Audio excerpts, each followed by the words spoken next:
In another video, we discovered how contraposition works in common sentences linking a causality with the negations. Like, considering that causality, if you are French, then you are European, is equivalent to its contrapositive, which is, if you are not European, you cannot be French. In maths, this is often stated as A implies B is equivalent to non-B implies non-A. And let's see how it is powerful with an example from arithmetics. Imagine that you are asked to prove that if an integer n is so that n square is odd, so if the square of n is odd, then n is also odd.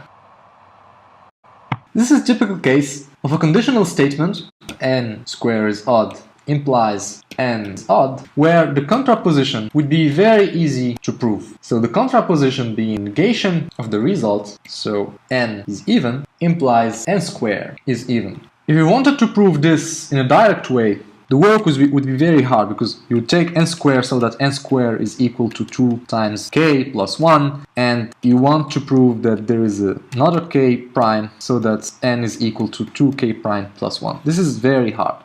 While if you consider the contraposition, n is even simply says that there is a k so that n is equal to 2 times k, which gives us that n square equals 4 times k square, and this is nothing but 2 times 2k square, which is another k prime, so that n square is equal to 2k prime, which is just another form of saying that n square is even. So then we have proved that this conditional statement is true, and by the power of contraposition we have proven what we have been asked for, which is the conditional statement saying that if n square is odd, n is also odd.